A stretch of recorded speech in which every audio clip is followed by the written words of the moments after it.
my nerves and you rattle my brain. Too much love drives a man insane. You broke my will, but what a thrill. Getting in this wreckage is quitting balls of fire. I let the love all I thought it was funny. You came along and you moved me, honey. I changed my mind, looks fine. Goodness gracious, is quitting balls of fire. Frankfurt was a little bit odd at the bar, but otherwise it's been pretty uneventful.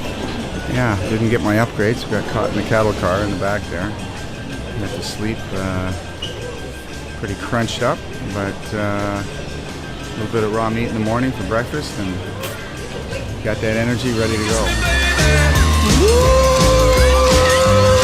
Feels good, hold me baby. Girl, just let me love you like a lover should. You're fine, so kind. That's how it is here in Estonia. My name is Dr. Allan Oolo. I'm the founder of Trigenics, which is a neurological assessment and treatment system that instantly alleviates pain and increases strength and movement. I believe it to be the world's most effective form of pain treatment available today. And I've also developed a medical breakthrough non-surgical operation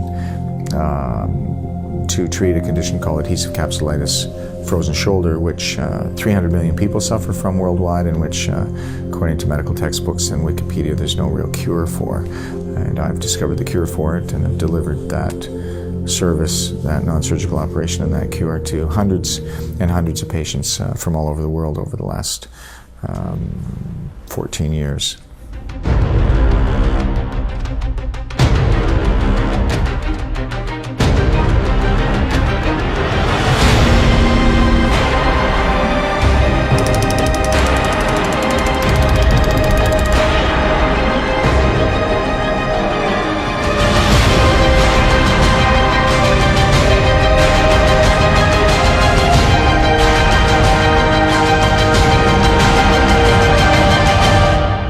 I started in 1979, September the 4th.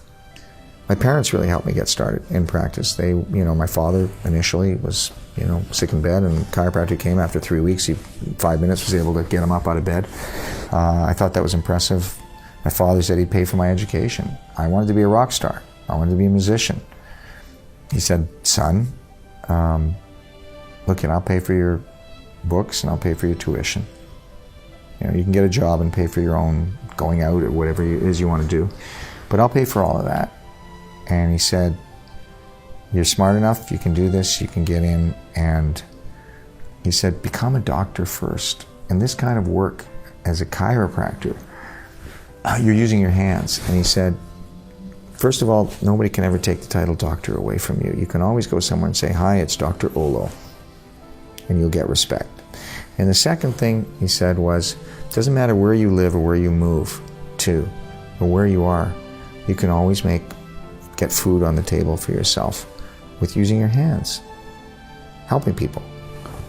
So, okay, he said, become a doctor first, and then you can do whatever you want. Just become the doctor first. Then if you want to do music, you can do that. Well, of course, once I became the doctor, I had to spend all that time. That became I couldn't, and that created the conflict because I still wanted to be the rock star. And opened up on September 4th, 1979, the clinic, which my parents helped me put together and build, and my mother worked with me for the first 10 years as my assistant. And she would call me Dr. Oolo in front of all the patients, and Dr. Oolo's here and this and that, and she would never call me by my first name. And and she remembered everybody's names, and she was responsible for helping to build my practice. Incredible, because she would remember everyone's name, and she'd remember everyone's business and everyone's, who their grandmother was or who they were visiting last time they were there, and how's your grandmother today? I mean, it's just unbelievable. And she really cared about everybody, and she would leave little notes. Remember that to ask about his grandmother, and remember that he's got to go in the hospital tomorrow, and make sure you call this patient and let him, find out how he's doing. And so, I did extremely well. I went to practice management seminars and learned the business of chiropractic and the business of medicine, the business of running a clinic, and how to generate income and how to increase the income. Unfortunately, it became an assembly line practice because the seminars you go to were the wrong paradigm. I've broken that paradigm now completely, where now I charge, a lot of money for a short period of time, but I can do something that other people can't do in many, many, many treatments, and so patients find the value in that. But at that time, we had to learn how to multiply the number of patients we were seeing in order to increase income. And so I ended up with a practice that was, 100, 110 patients a day. If you can imagine how grueling that is.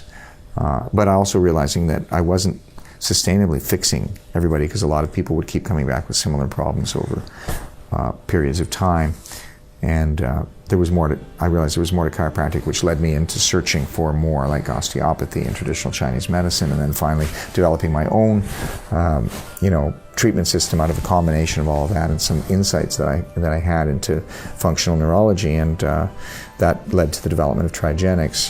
15 years after, about 15 years after I started my practice, when I was on sabbatical in Los Angeles, and when I had my mind open to that kind of download. And then finally my latest invention was the development of the Trigenics non-surgical operation for adhesive capsulitis frozen shoulder, the OAT procedure, something which 300 million people in the world have that afflicts them. It's a terrible, terrible thing, and according to Wikipedia and all the medical books, it's incurable. And it's a self-limiting disease, both of which are not correct. So I was able to, I was given the gift of being able to develop this incredible treatment system, which I absolutely confirm and believe is the most effective form of treatment for pain available today. And the OAT non-surgical operation for frozen shoulder is the best, most successful treatment for frozen shoulder ever developed. So I'm very grateful, I'm very thankful for that, and it gives me a lot of joy to be able to help people where no one else can help them. 'Cause sometimes living takes a life out of you. Let's raise the good one up, good, and keep it all the way up, and keep it there. Now, raising the other one up, try and raise it up so it's in line with your back pocket, and raise it up until it stops. Okay, that's it. Life is hard, but God is good. Isn't that something? Praise the Lord, praise the Lord.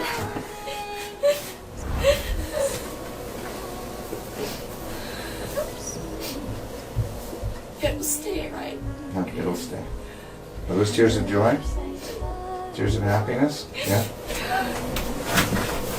You got through it. There is a place where hope remains. So long with no sleep. I'm so thankful I can sleep now. So I don't look forward to sleeping. You'll be able to sleep one time.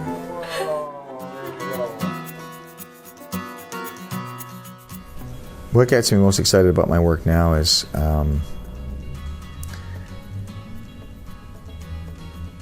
and it's even not so much excitement anymore at this stage. It's almost inner expectation. If you've been at it as long as I have, almost over 40 years now, it's not a matter of excitement anymore. It's a matter of expecting yourself to be able to be the sleuth, the detective, the Sherlock Holmes of each case that comes in, that for the most part are cases where they've already been to numerous other practitioners or doctors or therapists with no help. And I expect myself to be able to fix that problem, or at least discover what the underlying cause of the problem is and lead them in the right direction if I can't fix it myself. So it's kind of like the detective work of figuring out what it is that's been evading everyone else and what it is that no one else has been able to discover with respect to the cause and the cure of the condition. But what really excites me now at this stage, probably more than anything else, is cases like I had tonight where the patient flew from Saudi Arabia. He has end-stage severe degenerative joint disease of the shoulder with bony outgrowths all over the place and severe arthritis and bone on bone. And he's been told that basically the shoulder's finished. He won't be able to use it anymore and use his arm. He couldn't raise his arm more than this. One of many cases of adhesive capsulitis, frozen shoulder, but the one that's gone on in this case for 7 years. And he still came up, even though I gave him a low sort of percentage as to whether or not I thought I could help him. But he came up, and then still, to my own surprise, I was able to significantly help him, and his arm was literally up in the air like this. And, you know, he'd started down here, and, you know, he was thanking me and thanking God, and I was, it's a wonderful feeling. That's a great feeling. That's a wonderful feeling to be able to do that. So probably at this stage of the game, the cases that no one else can help, and the cases of adhesive capsulitis, especially the more complex ones and the more complicated ones, that I've been able to help significantly. So those are the things that excite me, and those are the things that are the most rewarding at this stage. Country boy, a city country boy, can't seem to get my fill of everything Nashville. Can't get enough of Estonian girls. I can't get enough of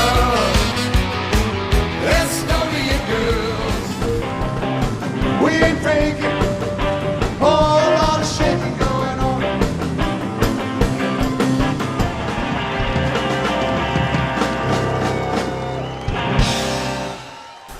Music, well, 1984, I had my own recording studio already. That was 5 years after I'd been in practice. I traveled to, music, you know, I was playing Royal Conservatory music on the piano, and my father and mother invited over a friend that was an entertainer, a banjo player, but he was also an amazing boogie-woogie piano player. And one night they invited him over for dinner, and he sat down on our Maison Riche upright piano, and he banged out a number of amazing, even 1920s, 30s boogie-woogie tunes on the keyboards. And I just said, what is that sound? And I just couldn't, you know, after that there was no more classical music. That was it. And I was learning the left hand of the boogie-woogie beat, and it just took me from there. And so, you know, I was a teenager, and I had some classical training, but I was writing my own music a lot, writing songs, and really just loving sitting at the piano and writing music, and singing. And, you know, I'm not a very good singer, but I can do well enough to, you know, make it sound relatively good. And I guess my real love has been music. I mean, I have probably the best feeling, maybe it's the endorphins, maybe it's the dopamine, maybe it's whatever it is, when I'm, you know, playing music and singing and dancing and that kind of thing. So music is really the deepest part of my soul in terms of enjoyment.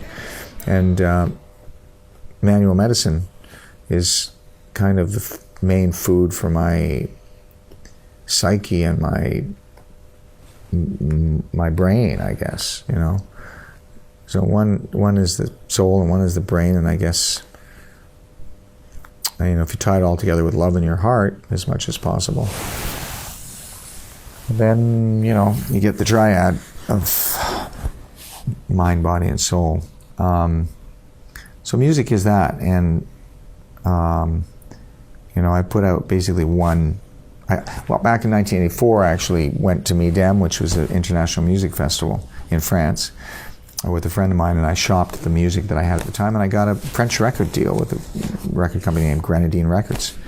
They flew me back to France to shoot a video there, some old video I still have. It was a song called Seminar, and the other flip side was, I think, was the Time Alone, which I just again recently recorded a couple of years ago in Estonia, and that's also on YouTube. Time Alone, Dr. O. Music from Dr. O is the YouTube channel, and I did various different songs. I did a love song, Estonian love song, called There in Estonia. I did a song about Estonian girls because I thought they were no question, the most beautiful women in the world, and thought they deserved to have a song written about them. I probably shouldn't have been in the video as much as I was, in retrospect, being a doctor and whatnot, so there's always this conflict.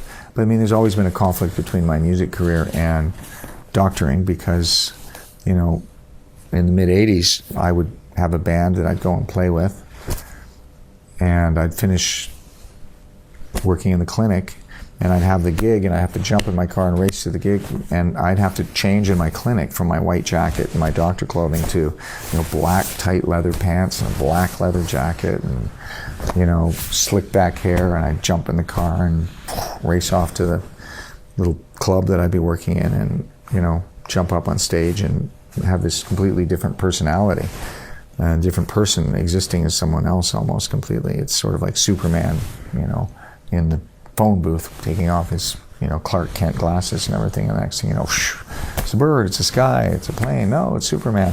You know, it's not Clark Kent anymore. So you know, that's what it was, and that's what it's always been, and there's always been some conflict. The conflict went the other way when I moved to Los Angeles to pursue a music career, to take a sabbatical, and for 3 years I lived there doing music full-time and chiropractic clandestinely on the side. And the reason that was clandestine and kind of hidden was because the band that I had put together and whatnot were full-time musicians. So if I told them that I was a doctor, they would never have taken me seriously as a musician. So it was always this flip-flop of, you know, just, you know, people are going to take you seriously. But I mean, there's been certainly lots of politicians that have been actors or musicians, and Arnold Schwarzenegger's one, you know, Bill Clinton was, you know, sax player, and gosh, Mick Jagger was an accountant, I think. And, you know, Sting was what, a professor or teacher. Yeah, you know, I mean, you know, there was always this part of me that thought that I could make it in the music industry. And even at this age, I still have the potential aspirations that there might be one song that I could finally, that one song would, there might be one song one day that even at a late age in life I could bring out. I mean, I've never given up hope completely, but I did have my, I put out an album more or less every sort of decade, one per decade. So I guess there's going to be another one coming in the next few years. Actually, we're working on a Christmas album now that's going to come out this year. Music's been a real passion. And acting, I enjoy acting as well, but I didn't do that much of it. I did commercials, and I was in a movie with Tom Cruise, Cocktail, and went on a lot of auditions, did a lot of sort of bit parts and things like that. No real leads, nothing really spectacular in the acting world, but I find it kind of fascinating. I think music is still sort of the number one. And as I go into more retirement sort of time now and less time in the clinic, and as I pass on the work that I'm doing to others more, there's going to be more room for music as well, again. And one of my great aspirations is to become an amazing boogie-woogie piano player. So go to Sylvan's, boogie-woogie festival maybe every year, once a year. They hold it in different countries. And that's the roots of rock and roll. And, I also like house music, and I also like every different style of music, country music, which I did in Los Angeles. But I played at a very famous place called the Palomino Club.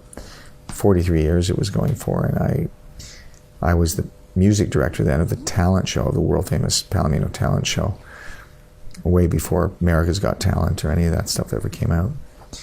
And we had celebrity judges and the whole thing, But anyway, yeah, music's huge. American woman, say get away. American woman, is what I say. Randy I treated a lot of celebrities over the time. When I was down in California as a recording artist, as a country music rock artist. I went to Nashville to try and sell my music album, and I met him first in one of the record company. I was with the president of one of the record companies there. I got in with the record companies, and so I was with the Rolling Stones concert in SARS, and I met him backstage at the Rolling Stones concert because I was working that show. It was the biggest outdoor concert in history. There was 500,000 people there. We have a special guest named Dr. O, who's going to join us on piano in the Big O of Ottawa. Randy Bachman, Canada's greatest hero. Everybody. And then he was referred to me. He had some problems with his, that he needed help with, and a massage therapist that knew about me called and said, Randy Bachman wants to see you. Can you see him? And we finally set up an appointment, and he came in for treatment. He saw Trigenics. He thought it was the best thing he'd ever seen, anything that had ever helped him. It would help him more than anything else in the world.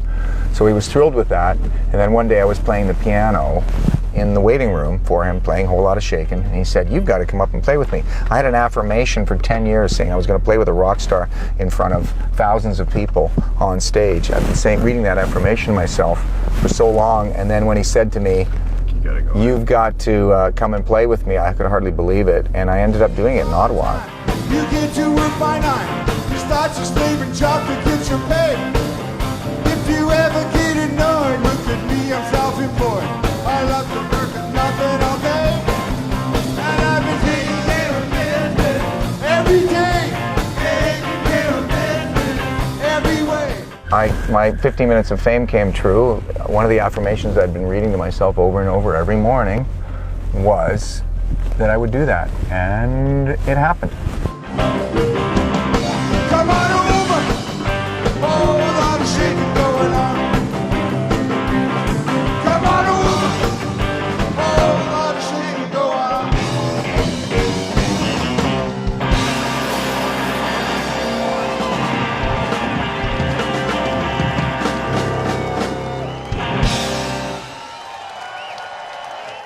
You can create your own reality, and all of your dreams can come true, and your affirmations can all become reality. That's what I have to say. I associated with a lot of different, people in the entertainment industry from very different aspects of it, everything from behind the scenes and production to in front of the scenes. But I became, pretty good friends with people in the production end of things, with a production company that became the world's biggest music production company finally. And at that time it was called Concert Productions International in Toronto, which was started with Arthur Fogel, who's now the head of Live Nation in Los Angeles, which owns sort of pretty much the whole world of big name music acts in terms of touring. Arthur Fogel and Bill Ballard and Michael Cole. And the people that worked for them, I knew that were in the higher levels of the production of these, major concerts. And one day, I got a phone call, and it was one of the guys in the production company that knew me. And he said, do you think you can come down to Maple Leaf Gardens in Toronto right now? Because Tony Iommi, the guitar player in Black Sabbath, is backstage. There's 50,000 fans out there stomping. He can't play because he's lost the feeling or the use of his fingers. He can't, something happened. And he's got there's a chiropractor here, but he's not able to help him. And he thinks he's got a pinched nerve, but he hasn't been able to help him. And I suggested you and, Arthur Fogel or Michael Cole or somebody said, get him down here. And he said, can you get in your car and drive down right now? And I said, yeah, sure, okay. I don't remember what I was doing, but whatever it was. I hopped in my 1984 Corvette, and I can't believe the audacity that I had at that time, thinking of the delusions of grandeur, I guess, thinking how important this concert might be, that I went down the highway through the center of Toronto at, 160 kilometers an hour, with my four-way flashers on, thinking that it was that important that I get there, that if a police officer stopped me, I would say, no, I'm going to rescue this, this guy, and there's 50,000 people waiting, and I've got my flashers on, and follow me. Or that didn't happen. Fortunately, I didn't get pulled over, I didn't get stopped, but I remember going down the highway in front of all the cars with my four-way flashers going, honking, and driving through to get to this concert. And I got there and they had me, flagged me into the underground parking lot and straight into the backstage area. And long story short, I fixed him and I got his hands working. And he jumped up and went on stage, and he invited me to come and watch, and I was there, and him and Ozzy Osbourne and the whole crew.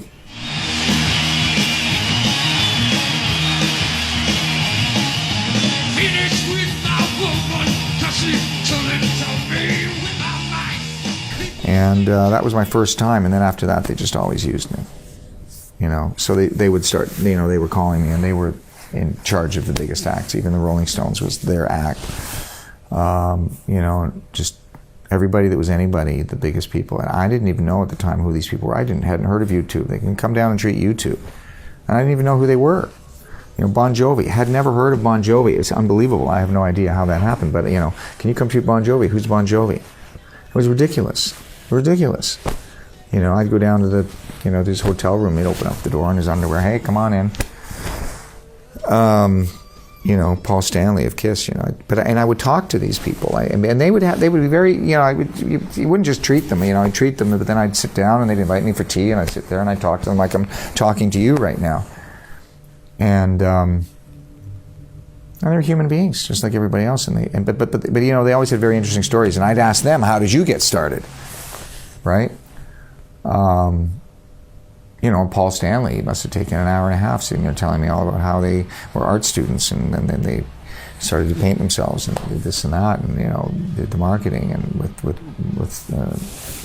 Simmons, I got on very well with most of them, and I remember treating Axl Rose. He would sit backstage with me he was notorious for holding up the crowd. Well, one time he was holding up the crowd, sitting there alone, talking to me while nobody wanted to come and knock on the door and disturb him.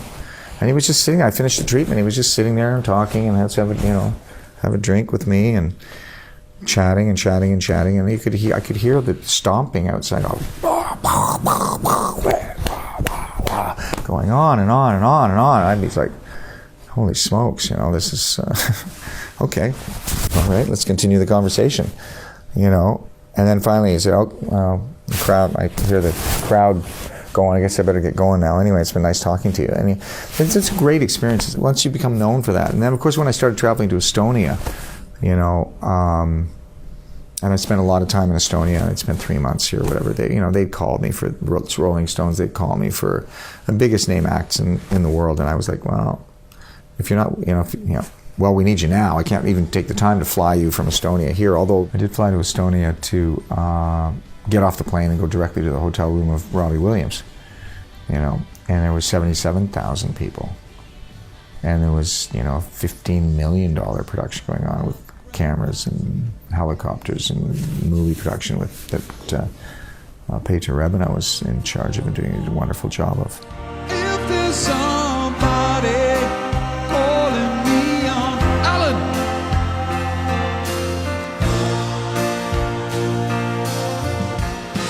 Here we go. Estonia. The far-off land, the forbidden land behind the Iron Curtain that we could only talk about at Christmas and various other times when the family would get together and talk about the communists and Estonia behind the Iron Curtain, and talk about what it was like in 1941 and 42 and the escape and the suffering of the people. I mean, if you grow up in Canada, unfortunately I wasn't, my parents split up when I was very young. I didn't, I went through a divorce when I was 5, 6. So I never learned Estonian, unfortunately. But I had this sort of yearning, and the other connection was that my father, when he was, I guess, about 16, ended up having a son. My father's name is Armin, and his son's name was Armin. We called him Armin Jr. And he was left behind, and we would get letters all the time that were blacked out by the KGB and, you know, all this stuff. And for 23 years, my father paid money to hire lawyers to try to get him out. And he was the first non-Jewish person to be able to actually get out of Estonia, I think in very early 80s, 1982 or something like that. And that was done through a minister's permit on high levels in the Canadian government, because my father was involved in the CBC, the Canadian Broadcasting Corporation, which was connected to CBS in New York. And through CBS correspondence in New York and CBC connections and so on and so forth, they were able to somehow get through the government and the politicians and get a minister's permit for him to get out. But all my life I was, like, you know, hearing about my brother in Estonia and hearing about life behind the Iron Curtain, what it, you know, what it's like, and the poor, how terrible it is, and how terrible for the people. And, you know, Estonians in Canada were 10 times more patriotic than the Estonians that live in Estonia. So much more patriotic. And so I guess it's always that way. You know, you live here, you don't... You know, I came over here, and the first time I came over in 1992, and I brought chiropractic to Estonia, went to the Ministry of Health, had a big event where all the media and all the doctors and therapists were invited. It was packed, you know, it was packed. Standing room only. I played the piano there as well, for the piano, so I did the whole thing. I did a speech, and I even went down and said, here's my songs for Estonia, and I wrote a song for my brother, Cyril, about, you know, his time sent to the concentration, or the Gulag, or the labor camps in the 1960s, which was pretty rare, and he was there for 6 years, and wrote a song for him, and wrote a song for Estonia, and they're on YouTube now, and with Riho Sybil is singing them, and I think Tanu Kalista has promised to have one of them out at the Song Festival this year. I'll keep my fingers crossed. I better get in touch with them because it's getting close. But you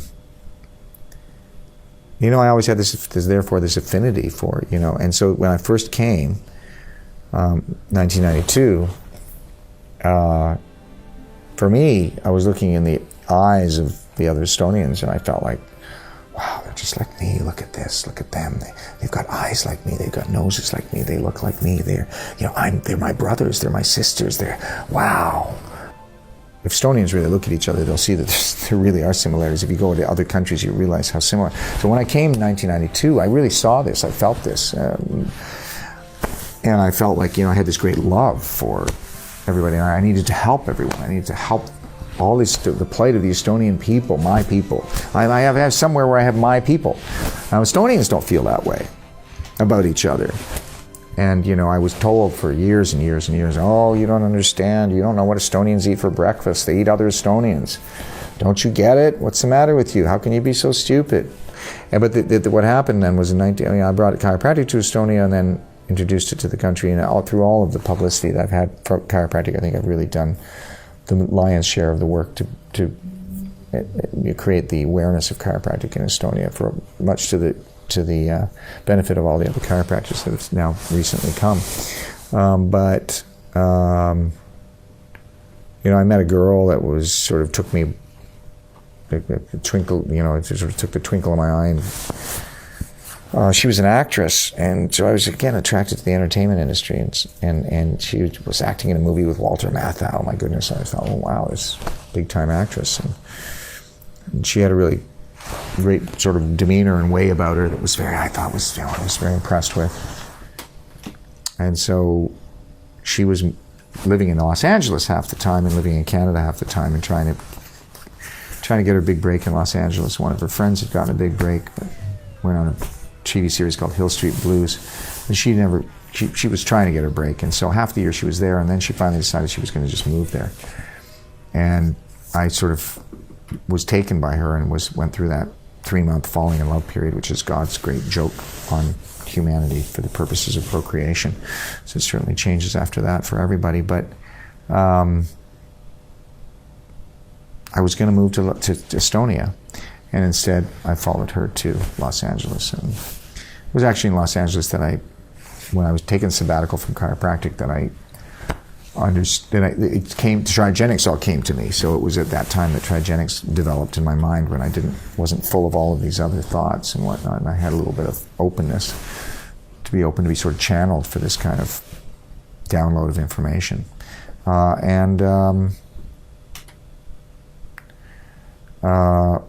It was 10 more years before I ended up coming to Estonia again. And in that time, 3 years in Los Angeles, trying to see if I could, become a known musician and sell my album and all of that, and then get involved in the stock market and lost everything. Lost my house, my car, my boats, everything that I had was gone. I still had sort of a clinic that was hanging on by a thread in Toronto that had been run by a wonderful woman named Glenna for 11 years, even with my absence for 3 years. And I had an associate that had been working there. I lost everything. I was living in a basement with, rats and friends' basement that they allowed me to live in for free. I didn't have money to pay for anything. This was already, in my early 40s, or late 30s. I can't remember now, or something like that. And, I didn't even have a bathroom. I had to, go to the bathroom in a bag and carry it out with me in the morning. It's unbelievable. I'd take $20 out and go take the bus somewhere and go to a bar and buy one girl a drink. Buy one drink with that money and myself one drink, and then take the bus home and drive the bicycle all summer long. I remember I didn't have a car for half a year. So that was interesting time of my life. But then I built it all back up again and opened the Trigenics school in 1999. And then again, the lure of, a friend that had moved, a Canadian that had moved to Estonia, that had started a family here, that married a friend of mine that was Estonian, said, come on, you got to come back. And they had brought me originally the first time, really. And I came back in 2003, and then I started coming and staying longer and longer and longer, and then now I, have, wife and children and a family, and here I am. Here I am. The way society goes, it's very easy to have happen what happened to me, which is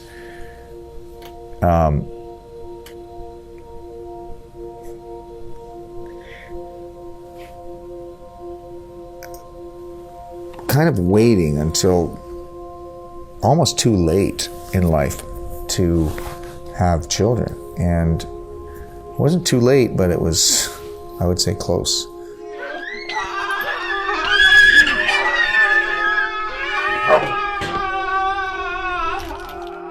I had children at a later age than most, but now I've got a child that's just turned 3 and another one that's just turned 5, and they're both just following me like little ducklings, and I'm just loving the feeling of immersing myself in their little existences and their minds and their craving for every new excitement or new thing, and just following it. I'm coming, EC. I'll come with you, EC. I'll come to work with you, EC. Can I come? Oh, they're dressing. No, Alec is going to come. I'm going to come with you. And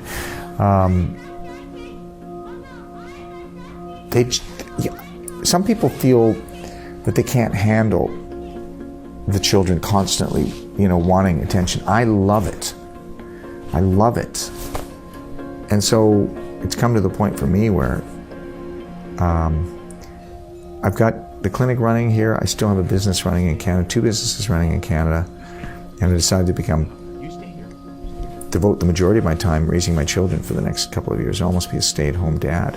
Still have to go to Canada for a couple of weeks at a time to manage things there, but I've cut that time down significantly. I'm spending more time in Estonia, and I'm going to be with my children absolutely as much as possible. I just spent the last 4 or 5 days with them nonstop, and I'm thankful that somehow it worked out this way, that something I always imagined that most people can never do, which is actually really spend quality time with their children, because for most people, their career unfortunately still comes first, maybe out of necessity, maybe out of they got to pay the bills and so on and so forth. But I've seen biographies of various famous Hollywood stars and whatnot who decided to stay at home with their children at later ages and devote themselves to their children and raise them. And they say it's the best thing that they ever did, and it's the most enjoyable time of their lives. Everything else can be postponed. Even at the age that I'm at now, everything else can be postponed, but the children's lives can't be postponed. So for me, my children are my number one priority and value in life. And I'm really grateful that I have this amazing opportunity to be there with them and for them. They really need, there's nothing that can replace the parents. You can't replace the parents with a school. You can't replace the parents with a nanny. You can't replace the parents. So I'm super happy at this point in my life to be able to be with my children so much. And everything else comes second, and it's great. It's wonderful. It's just great just to look at their faces, to look at their excitement when I come home, to look at the excitement constantly wanting to spend time with me. It's just the best thing in the world. I can't imagine anything better. There's nothing better. It really isn't,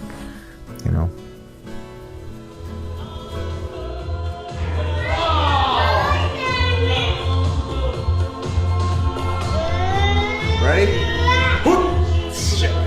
Sorry, didn't work. I'll try one more time. Ready? Oh, there we go! Ta-da! Toronto versus Tallinn, to two T's. The two T's. Tallinn, Estonia, and Toronto, Canada.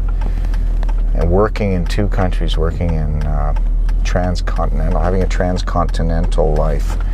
It has been wonderful in many ways, and it's been very challenging. Challenging is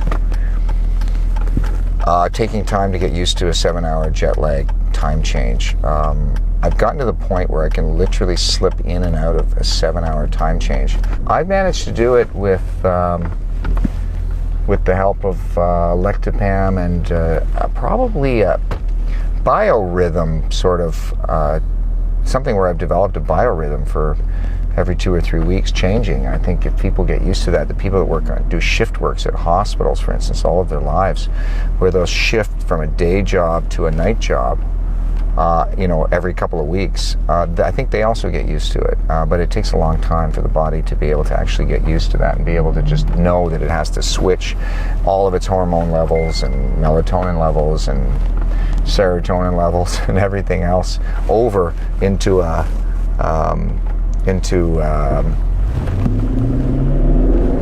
completely different time zone.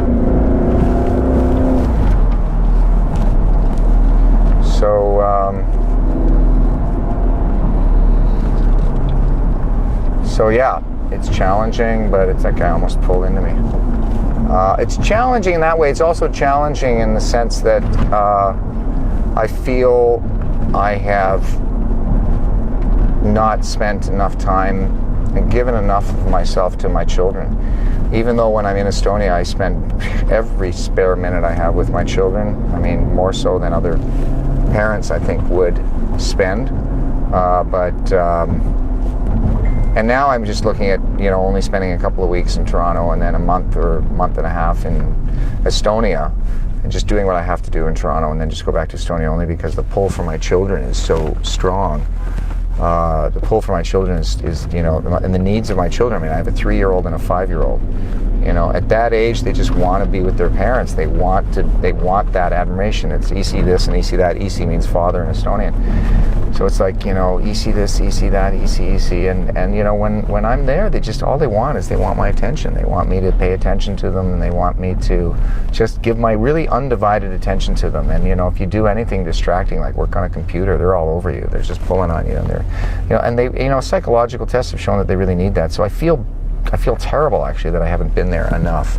That's been the thing. At the same time, I've managed to build, an international school here in Toronto in the meantime, and an international clinic where, which is probably the biggest medical tourism business in Canada, or in North America for that matter. And my waiting room is filled with patients from all over the world, literally.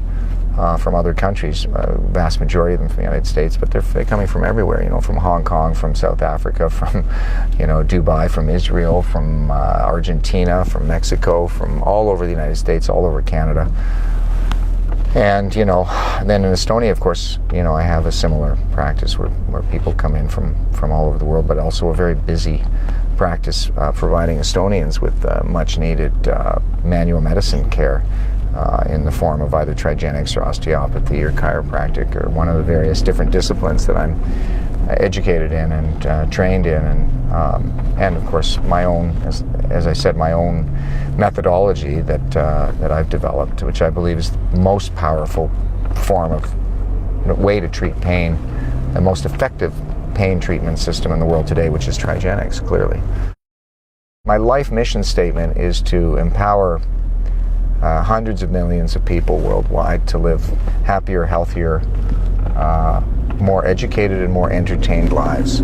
That's the mission. That's my personal mission statement in life. So you know, in order to do that, you have to be global, and you know, bicontinental, and you have to have something to provide. And I believe I really have a lot to provide for people in those 4 areas, which is, you know, providing something that will enable people to be happier, providing something that will provide them to be healthier, and for them to be more educated, and for them to also be more entertained. Entertainment is important in life. It's one of the most important things to keep your spirits up, so to speak. Entertainment is critical. So you know, I'm kind of a hybrid kind of doctor growing up in a family that's both mother and father in the entertainment industry. You know, being an actor myself, and also a performer, a music performer, writer. We do create our own reality. We all create our own reality. And our perception of that, of the reality that we create, can either make us or break us. So have faith in that, and have no fear, because there actually is nothing to fear. We just think there is. We all think there is. The fear of losing something is one of the greatest fears that creates all kinds of emotional distress. The fear of or fear of gaining something that's painful can be that way as well.